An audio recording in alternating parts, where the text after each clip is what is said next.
Baik, kita lanjut. Yehuda Hamakabi, Yudas Makabius. Jadi Yehuda itu nama Yunaninya adalah Yudas. Siapa yang punya nama Yehuda di sini?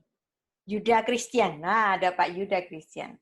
Itu nama yang di Yunani kan adalah Yudas. Nah, tapi saya yakin Anda bukan Yudas Iskariot, tapi Anda adalah Yudas saudaranya Yesus, atau Yudas nenek moyang, atau Yehuda nenek moyang dari Yesus. Yang dimana kata Yahudi itu berasal, dan Yesus berasal dari suku itu. Nah, kata Makabe adalah dari ungkapan dari Syirat Hayam, Mi Hamoha Baelim Adonai. Dari nyanyian Musa Syirat Hayam. Mi Hamoha Baelim Adonai. Mi Hamoka Nedar Bachodes Nafita Behasteha Ansugalta. Orang Yahudi itu sangat concern dengan hitungan-hitungan. Hitungan-hitungan yang dihitung dari aksara-aksara Ibrani mereka. Gematria Ibrani 25, tadi kita sudah melihat korelasi 25 Kislev dan 25 Desember.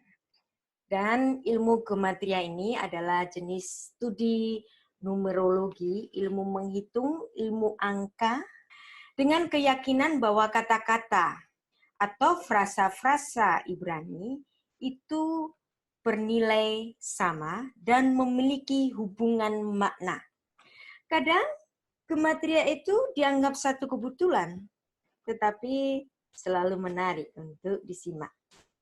Nah, Anda lihat di sini 25 Kislev Hanukkah, 25 Desember Natal, Christmas. Ya. Hanukkah. Nah, penulisan tanpa nikut seperti ini, penulisan dengan nikut seperti ini.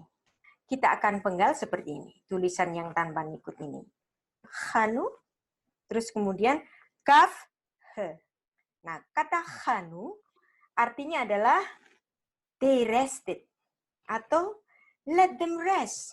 Atau kita bisa baca ini dengan tenses imperatif, hanu, oh ya, hanenu, hanenu, kafhe.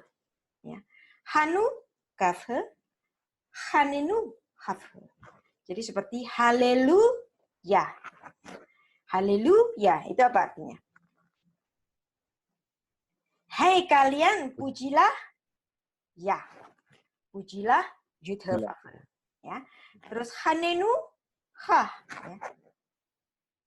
Kalian beristirahatlah pada kafhe. Nah, apa itu kafhe? Ya. Atau they rested on 25. Tanggal 25 ini adalah tanggal kemenangan dari Yehuda Hamakabi ketika dia menang melawan Raja Aram, keturunan Yunani, Raja Antiochus yang sudah menajiskan bait Allah yang kudus ini, dan kemudian dia menyucikannya. Minyak yang sedianya hanya bisa dipakai untuk 1 hari, ternyata bisa bertahan 8 hari. Itulah kenapa Hanukkah dirayakan selama 8 hari. Jadi Anda lihat di sini, tanggal 25 Kislev ini adalah hari kemenangan. Hari adanya mukjizat terang. Lampu itu bertahan hingga 8 hari untuk kembali mensakralkan, menyucikan bait Allah yang sudah dikotori oleh orang-orang kafir itu. Ya, sekarang kata Hanukkah adalah pengabdian. Henok sama Noah itu rested. Jadi ada hubungannya semua. Nah, Hanukkah jika dipenggal ya Hanukkah. Hanu kafhe. Nah, kata kafhe di sini coba kita hitung bahwa setara numerik itu adalah nilainya nanti 25. Nah, Hanu itu ada hubungannya dengan Henokh tadi, juga ada hubungannya dengan nama Noah. Tetapi Nuh mendapat kasih karunia di mata Tuhan. Venoah matzachen be'enei Adonai. Nah, Noah, kenapa dia diberi nama Noah? Sebab orang tuanya waktu itu berharap agar Noah ini memberikan rest pada tanah yang sudah terkutuk itu. Nah, kata Noah itu artinya beristirahat. Nah, di dalam Septuaginta, ya, nama Noah ini diterjemahkan dengan Noe. Ya, no, Noe, no. Dan Hanukkah. Hanukkah itu berasal dari verba Hanan. Kata Hanan ini tentu saja berhubungan dengan Yohanan. Nah, sekarang Anda melihat. Yang menulis adanya hari raya Hanukkah tadi itu siapa? Rasul Yohanes, bukan? Kenapa dia menulis itu? Karena dia pastilah melihat itu suatu hal yang menarik karena ada hubungannya dengan nama dia, Yohanan, Yehohanan. Nah, Hanukkah berhubungan dengan kata Yohanes, Yehohanan, Henokh, Noah, Hanu. Nah, kata Hanu, beristirahatlah atau they rested on 25. Kata Hanan itu bisa berarti rested, mercy, gracious, favor, pity, atau anugerah, tergantung konteks. Dia bisa artinya sangat luas sekali. Nah, kata Hanan tadi, Hanu, nah tadi saya kan bilang Hanu, ya. Itu kalau dijadikan verbal system, ya mungkin di antara Anda belum ada yang belajar mengenai verbal system, bahwa dalam verbal system Ibrani, satu verba Ibrani itu bisa berubah menjadi 490 bentuk untuk kasus-kasus normal. Nah, ini saya berikan perubahan bentuknya untuk beberapa kasus saja. Yaitu dalam binyan Pa'al, tensesnya adalah katal.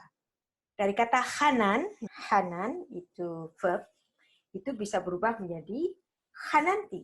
Ani Hananti, aku Hananti. Kamu laki-laki tunggal, Hananta. Perempuan tunggal, Hanan.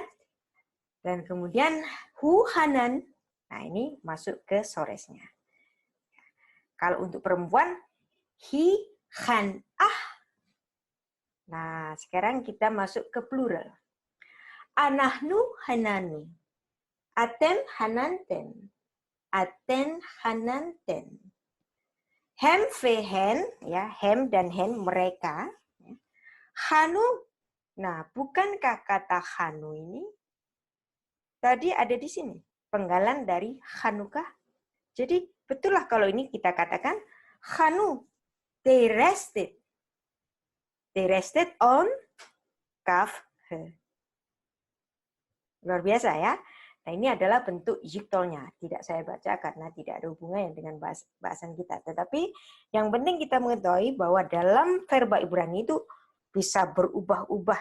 Nah, ini namanya verbal system. Nah, sekarang kajian gematria. Hanu Kaf He. Aksara Kaf. Nilainya berapa di sini? Nilainya 20. Aksara He nilainya berapa? 5. Kalau Anda gabungkan 20 tambah 5 berapa? 25. Jadi Anda bisa melihat hubungannya di sini. Mengapa Yudas Makabius, mengapa Yehuda Hamakabi itu diberi kemenangan oleh Tuhan tepat pada tanggal 25. Dan itu disebut sebagai Hanukkah. Karena beristirahatlah engkau pada 25. Hari ini Bait Allah sedang disucikan kembali. Dan mereka melakukan peribadatan di Bait Allah dimulai pada tanggal 25 bulan Kislev. Luar biasa, bukan hubungannya? 25. They rested on 25. Atau let them rest on 25. Atau bisa dibaca dengan imperatif hanenu. Ya. Beristirahatlah. Rest on 25. Beristirahatlah pada tanggal 25. Otak-atik Gatot kebetulan mengada-ada. Coba Anda tentukan sendiri. Inilah keunikan-keunikan menariknya Alkitab jika dibaca dalam wawasan Ibrani. Anda bisa mendapatkan informasi yang sangat luas sekali. Kebetulan yang kedua, kebetulan apa enggak sih? Saya kok nggak yakin ini kebetulan, tapi menarik juga untuk dicermati. Bahwa ada kata ke-25. Coba hitung, kata ke-25 dalam Torah. Anda akan menemukan kata apa? Dan ini luar biasa sekali. Kenapa? Hari Raya Lampu, Hanukkah, jatuh pada tanggal 25 Kislev. Coba Anda hitung ya. Pada mulanya Allah menciptakan langit dan bumi. Nggak bisa ini. Ini kan bahasa Indonesia. Nah, maka kita harus membacanya dalam bahasa Ibrani. Bereshit 1, bara 2, Elohim 3, Et 4, Hashamayim 5, Ve'et 6, Haaretz 7, Vehaaretz 8, Hayetah 9, Tohu 10, Vavohu 11, Vehoshech 12, Al 13, Bene 14, Tehom 15, Veruah 16, Elohim 17, Merahefetz 18, Al 19, Bene 20, Hamayim 21, Vayomer 22, Elohim 23, Yehi 24, Or 25. Anda ketemu apa pada kata ke-25 ini? Apa? Anda menemukan? Or. Or. Bukankah Or itu adalah atribut Allah? Dan Yesus menyatakan dirinya menjelang hari ulang tahunnya itu Ani Or Ha'olam. Kebetulan gematria ini? Kok ya iso. Kebetulan otak-atik Gatot. Wow. Tuhan memberi kemenangan kepada Yehuda Hamakabi tanggal 25 Kislev sehingga bisa kita artikan they rested on 25. Hanukkah adalah hari raya lampu. Kata ke-25 dalam Torah, Or adalah cahaya. Yesus Kristus sang terang dunia, menurut kesaksian dari bapak-bapak gereja dan para penulis sejarah tadi, Yesus lahir pada 25 Kislev yang equal dengan 25 Desember. Coba Anda berikan dalil kepada saya. Ada enggak pagan-pagannya? Kafirnya di mana coba? Ada? Maka tuduhan bahwa Natal itu adalah perayaan pagan, itu adalah tuduhan yang hoak. Itu fitnah. Fitnah yang terus-menerus disuarakan hingga hari ini. Masalahnya, banyak pendeta yang juga mengkhotbahkan bahwa ini sebenarnya adalah hari raya pagan yang kemudian diserap menjadi hari raya orang Kristen. Ada loh, banyak loh pendeta-pendeta yang berkhotbah demikian gara-gara membaca misalnya Ensiklopedia Britannica yang merupakan turunan dari masalah-masalah tuduhan yang baru muncul pada abad 16-17 Masehi. Termasuk saya, Bu. Termasuk saya pernah mengkhotbahkan itu. Ya. Kemakan informasi yang tidak bertanggung jawab. Termakan harus bertobat, Bu. Ya, harus bertobat. Dan Anda harus mengkoreksinya seandainya Anda pernah mengkhotbahkan informasi ini. Karena sebenarnya betul, Bu, betul. Depan jemaat harus berani koreksi. Ya, Anda harus berani koreksi. Dan kita harus menyuarakan yang benar. Salah tidak apa-apa. Ini adalah bagian dari pembelajaran. Anda tidak perlu malu ketika dulu memahami itu adalah pagan, Anda tidak perlu malu. Karena memang itulah yang disuarakan. Dan Anda menyerap itu. Nah, sekarang ketika Anda sudah diberikan bukti-bukti Betul. sejarah yang otentik, marilah kita bersama-sama untuk mengoreksi tuduhan-tuduhan mengenai Natal adalah pagan. Baik? Siap, Bu. Siap Baik, semua? Bu. Ya. Baik. Siap. Anda lihat di sini, Anior Haolam. Oke. Yohanes 8 ayat 12. Yesus menyatakan dirinya adalah Ani, Or, Haolam. Torah itu dituliskan melalui inspirasi oleh Roh Kudus melalui tangan Musa. Musa bukan kebetulan. Ia menulis kata Or tepat pada kata ke-25 dari Torah itu. Maka ilmu gematria Yahudi yang seringkali dipandang sebagai kebetulan, bagaimanapun itu menarik untuk disimak, bukan? Ada setuju di sini? Atau ada yang nggak setuju? Boleh. Kenapa enggak? Vayoshev Yeshua, Vayedaber Eleihem. Lemor. Anior haolam, kol haholek akharai. Siapapun yang berjalan mengikuti aku, lo fit halek, bahashechem. Tidak berjalan di dalam kegelapan. Ki, sebab, or, terang, chachayim, terang kehidupan, yihiyeh, akan terjadi lo padanya. Ya. Maka ikutilah sang terang itu, dan kegelapan tidak akan menguasaimu. Sebab terang kehidupan akan terjadi kepadanya. Amin di sini. Dan Yesus mengatakan itu, Anihu, aku itulah. Yang kemudian di Injil Yohanes itu dituliskan dalam bahasa asli Yunani, ego eimi. Nah, ego eimi ini adalah ungkapan keilahian, ungkapan keilahian Kristus. Ego eimi, anihu, anohi, ani. Dan ini adalah istilah yang diambil dari bagaimana cara dulu Yesaya itu menuliskan Neum Adonai, ya, perkataan-perkataan dari Yud-He-Vav-He, Anihu, dan Yesus menggunakan itu untuk dirinya. Bahwa Yesus adalah pribadi yang sama.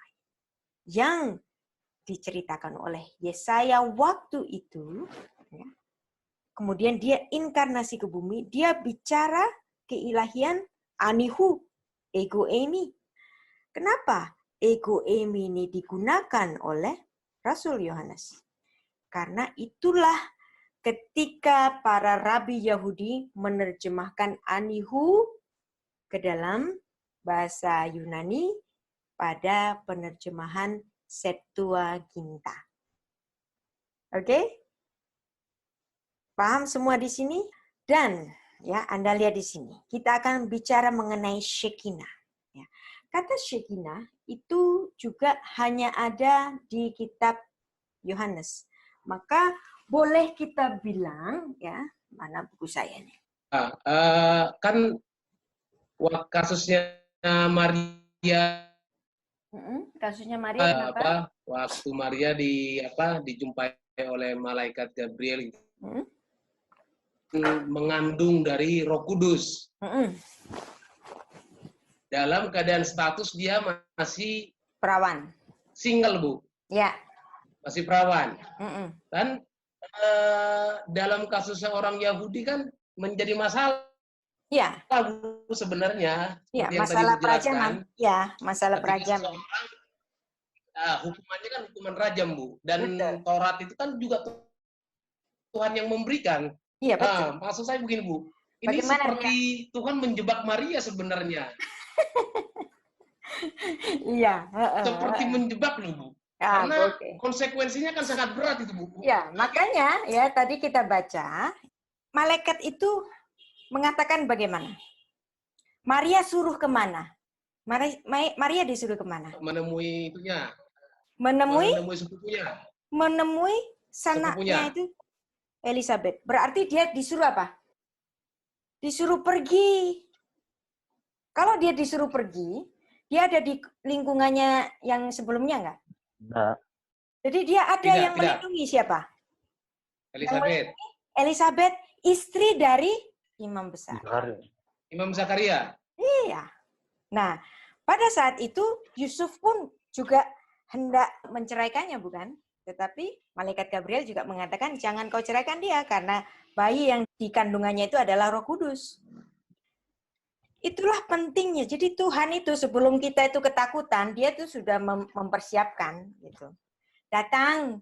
Tapi Bu, kalau bisa didramatisir maksud saya gini Bu. Kalau didramatisir, kalau kita ada di posisi itu kan belum, sebab konsekuensinya kan berat gitu loh Bu. Iya, makanya dia disuruh pergi. Yang saudara-saudaranya masyarakatnya kala itu. Termasuk gini Bu, dulu kan. Oh iya, makanya dia dikasih teman. Ya. Siapa temennya? Ya. Elizabeth. Ya. Dan sosok Maria seperti orang-orang Katolik begitu mengagumi gitu loh. Oh iya Tapi dong. sekarang saya makin mengagumi. Saya pun mengagumi dan saya pun melihat Maria adalah Bunda Allah. Sosok yang luar biasa, Bu. Iya. Apanya yang jadi masalah? Tuhan sudah memberikan jalan bagi Maria ini supaya tidak mendapat hukuman rajam, yaitu dengan pergi ke sanak saudaranya ini, yang dimana Elizabeth sendiri juga mendapatkan mukjizat kelahiran di masa tuanya ini. Mereka menjadi bersama-sama seterusnya. Begitu kan? Nah, ketika mereka hendak pergi ke sensus itu, mereka sebagai apa? Suami istri. Dan kemudian Yesus lahir di Migdal Eder. Ya. Jadi ketakutan-ketakutan manusiawi itu sudah dipersiapkan Tuhan jalan keluarnya. Diantisipasi ya. Diantisipasi. Pergi ke sanamu. Ya, hari ini. Maka Elizabeth, bayi yang dikandungannya ini melonjak. Ada keajaiban di situ. Bertemulah dua orang yang sama-sama mengalami mukjizat ini. Dan mereka tahu bahwa semuanya ini, kandungan ini bukan berdasarkan dari perbuatan dosa, tetapi ini adalah karunia Tuhan. Maka tentulah dua perempuan ini bersama-sama di dalam perlindungan dari bapaknya Yohanes dong. Dan kemudian Yusuf pun demikian, ya, menjadi bapak bagi bayi yang dilahirkan oleh Maria itu. Masuk akal kan? Ya, kenapa Maria tidak mendapatkan hukuman rajam? Nah, Yesus Kristus sendiri pun pernah mendapatkan ancaman hukuman rajam ketika dia mengatakan apa? Sebelum ada Abraham, ego eimi. Nah, dia mengatakan anihu, ego eimi. Nah, ketika mendengar itu, orang Yahudi marah bukan? Mereka mengambil batu dan hendak merajam Yesus. Nah, ketika Yesus berkata ego eimi di hadapan orang-orang Yahudi itu, Yesus pun mengalami hukuman perajaman. Tetapi saatnya belum tiba. Yesus menghilang dari hadapan orang-orang Yahudi itu, bukan? Demikian juga Tuhan memberikan antisipasi pada konsekuensi dari hukuman rajam yang diatur dalam Taurat itu. Yesus pun dianggap melanggar ketika dia mengatakan anihu ego eimi, sebelum Abraham ada, aku sudah ada, gitu ya. Anihu, ya. Terus Maria pun juga bisa mengalami konsekuensi hukuman rajam, tapi Tuhan tidak memperkenankan itu. Maria mendapatkan perlindungan melalui sanaknya ini Elizabeth yang menikah dengan Imam Zakaria. Ada selalu antisipasi yang luar biasa yang kita belum memikirkan, Tuhan sudah memikirkan. Ada satu lagi. Apa itu Shekinah? Kata Shekinah itu adalah satu keadaan yang selalu dicari-cari oleh orang Yahudi. Dan hanya Rasul Yohanes berbicara mengenai terminologi Shekinah pada Yohanes 1 ayat 14. Terang itu ada di antara kita. Dia diam di antara kita. Diam di antara kita. Kapan? Dengan kelahirannya itu. Dia bersekinah di antara kita. Nah, Yohanes itu menulis dalam Yohanes 1 ayat 14, firman itu telah menjadi manusia. Diam. Nah, diam ditulis dalam bahasa asli Yunani itu eskenosen. Nah, kalau kata eskenosen ini dihubungkan dengan perjanjian lama itu nggak nyambung.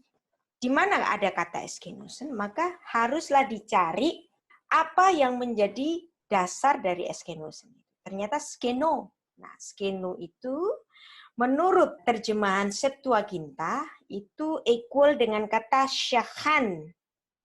Nah, kata syakhan itu adalah sores dari kata shekinah. Sores dari kata miskan. Apa itu miskan? Miskan itu adalah kemah tabernakel.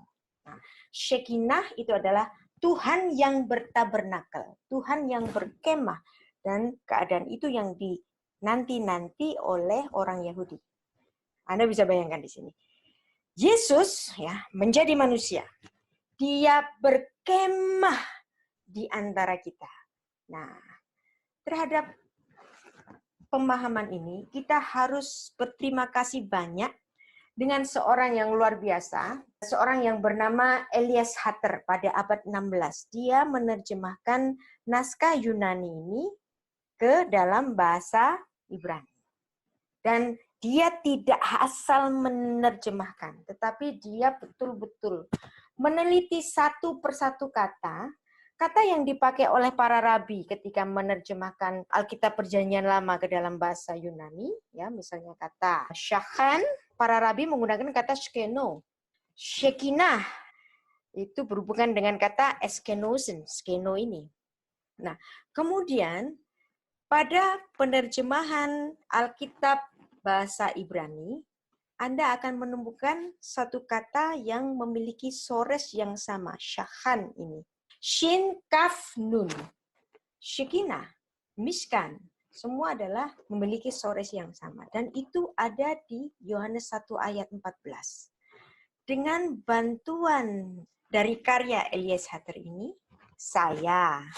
Anda dapat membaca ini. Wow! Ternyata Yohanes di sini bicara tentang Shekinah. Maka bolehlah Yohanes 1 ayat 14 ini saya terjemahkan dan saya baca menjadi seperti ini. Firman itu telah menjadi manusia dan bersyekinah di antara kita dan bertabernakel di antara kita. Dan kita telah melihat kemuliaannya, yaitu kemuliaan yang diberikan kepadanya sebagai anak tunggal Bapa yang penuh kasih karunia kebenaran. Ada kata Shekinah. Ada amin di sini. Jadi seolah-olah di sini Rasul Yohanes itu mengatakan kepada teman-teman Yahudinya, kalian kan cari-cari itu Shekinah kan? Nih sekarang Shekinahnya datang. Tetapi ada satu tulisan lagi, dia datang pada milik kepunyaannya. Tetapi milik kepunyaannya tidak mengenal dia. Nah, dengan bantuan dari pernyataan Injil, dan ini betul-betul Injil, berita bagus. Dari ayat-ayat yang ditulis oleh Yohanes ini, kita dapat melihat, dialah Shekinah itu. Dialah sang terang itu. Allah yang atributnya terang.